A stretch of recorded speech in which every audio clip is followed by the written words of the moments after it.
તો good morning, કેમ છો મિત્રો? મજામાં? તમારું મસ્ત મજાનું નવા વ્લોગમાં સ્વાગત છે. આજે મસ્ત મજાનું ખબર પડી ગયું છે, 8:30નો ટાઈમ થઈ ગયો છે. એકદમ નાહી ધોઈને ફ્રેશ થઈને આપણે ગયા છીએ આપણા સ્ટડી ટેબલ. આ સ્ટડી ટેબલ છે અને થોડો થોડો પ્રકાશ આવે છે. એના સામે હું બેઠો હું, સૂર્યોદયના સામે બેઠો છું, એટલે થોડુંક મને આમ તડકો, થોડુંક તાપમાન, થોડુંક આપણને શું કહેવાય એમ ટૂંકમાં મજા આવે એમ. ટૂંકમાં સમજો ને, મને જાજુ બધું પ્રોગ્રામ કરતાં આવડશે નહીં પાછું. અને અત્યારમાં પહેલાં આપણે કોની મુહૂર્ત કરવાનું ખબર છે? કરંટની મુહૂર્ત કરવાની છે. કરંટ ચાલુ છે પણ કરંટ વાંચવાનું. એક કલાક કરંટ વાંચી લઈ પછી આપણે ગણિત રીતિના ભૂકા બોલાવશું. સરસ, જાઓ પછી આપણે મળીએ. નવા કોઈ આવે તો સબસ્ક્રાઈબ કરી વાળજો અને લાઈક કરી વાળજો. બસ આટલું કરી વાળજો ને પછી આગળ કાંઈક બીજું કાંઈક પૂછીશ તમને હું. તો ચાલો, મસ્ત મજાના બપોર થઈ ગયા છે, 1 વાગી ગયો છે અને 4 કલાક ખેંચી લીધું સારું વ્યવસ્થિત. કરંટ લઈ લીધું, રેઝિંગ લઈ લીધું અને ગણિત લઈ લીધું. આવું બધું કંઈક કર્યું. ગણિતમાં આપણે સાદું વ્યાજ કર્યું હતું અને કરંટમાં આપણે શું કર્યું હતું? કરંટનું તમને કરંટમાં તો આ કરંટ ચાલુ છે આપણે કયું આઈસવાળાનું ચાલુ છે અત્યારે તો, રિવિઝન એકદમ. અને આવું કંઈ કામકાજ કર્યું છે અને આમાં ગણતા હતા, દાખલા સોલ્વ કરતા હતા, સાદું વ્યાજ સોલ્વ કર્યું અને ક્રમ કસોટી રીઝનિંગનું સોલ્વ કર્યું. તો હવે ચાલો જમી લઈ મસ્ત, ઘડીક ફ્રેશ થઈ જાય અને પછી પાછું આપણું રીડિંગ ચાલુ કરવી. હવે એક બધી બુક ચાલુ કરવાની, કેમ કે બંધારણ આપણે કાલે પૂરું થઈ ગયું. બંધારણ પૂરું કરી નાખ્યું કાલે અને લેક્ચરો જોવાનું ચાલુ કર્યા છે. તો હવે એકાદ ઉપાડશું કે 2.8 પૂરું કરી આપણે જીસીએની બુક આખી અને બંધારણ પૂરું કરી નાખ્યું. એટલે હવે કંઈક બીજું ચાલુ કરશું. ઓકે, તો ચાલો પછી આપણે મળીએ. તો ચાલો ઘરે આવી ગયા છીએ અને જમવું છે. ભૂખ લાગી છે હરખાઈની, તો જમી લઈ પહેલાં મસ્ત એકદમ અને પછી આપણે મળીએ પાછા.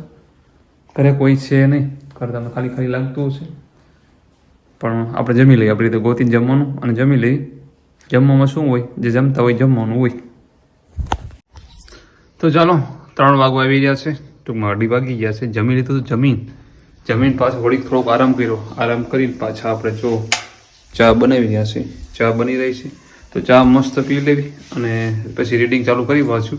હવે મળશું આપણે સીધા હાંજે. રીડિંગ કેટલું થાય છે સાંજ સુધીમાં એ તમને પછી હું બતાવીશ.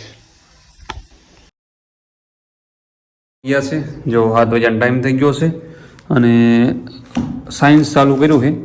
આટલા પેજ વાંચ્યા સાયન્સના, આપણે નોટ બને ને એમાંથી વાંચ્યા. રિવિઝન કરતો હતો એટલે પહોંચી ગયો છું અને આ એટલી કાલ કરવી પડશે રિવિઝન. અને બીજી વાત એ છે કે આ પીવાય થોડાક સોલ્વ કર્યા જો આપણે આર્યાની નોટ કયા છે આમાં પીવાય ગયું. અને બીજી વાત એ છે કે 3 કલાક સાયન્સ રીડ કર્યું અને 1 કલાક એમ શું કે 4 કલાક 3 વાગ્યા કન્ટિન્યુ વધારે સુધી હતા, 7 વાગ્યા સુધી. હવે આપણે 9 વાગ્યે મળશું, આપણે ફ્રેશ થઈશું અને જમશું ને એવું બધું કરશું અને થોડુંક ફ્રેશ મૂડ કરશું ટૂંકમાં. કેમ કે સવારમાં 4 કલાક થઈ ગયું, 4 કલાક રાતે થયું, 8 કલાક રીડિંગ થયું અને 3-4 કલાક રાતે ખેંચી લઈશું.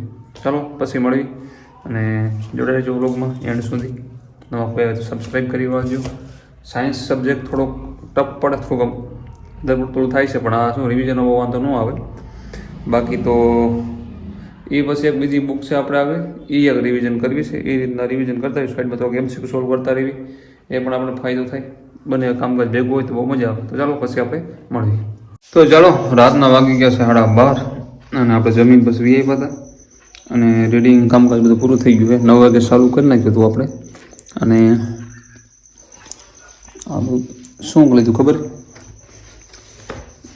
1 કલાક આપણે ગણિત કર્યું હતું. જો આજનું કામકાજ ટોટલ 3 કલાક ગણિત થયું, રીઝનિંગ 1 કલાક થયું, 1 કલાક કરંટ થયું, ટોટલ 5 કલાક થઈ. સાયન્સ 3 કલાક કર્યું, વિજ્ઞાન MCQ આજ 2 કલાક કર્યા અને એક ભૂગોળનું લેક્ચર 1 કલાક જોયું. એક 10 કલાકનું લેક્ચર ચાલુ છે. લગભગ અત્યારે 7.5 કલાકે પહોંચાડ્યો છે. કાયમ કલાક દોઢ કલાક જોઉં છું, થોડુંક રિવિઝન થાય. અને આજે બંધારણ નથી જોવાનું કેમ કે બહુ લોડ વધી ગયું આજે. અને PYQ સોલ્વ કર્યા, 2 કલાક આજ PYQ સોલ્વ કર્યા. આવું બધું કામકાજ કર્યું અને ગણિત કર્યું. તો ચાલો હવે મળીએ બીજા વ્લોગમાં. ત્યાં આરામ. જય માતાજી, તમારું ધ્યાન રાખજો અને મળીએ હવે બીજા વ્લોગમાં.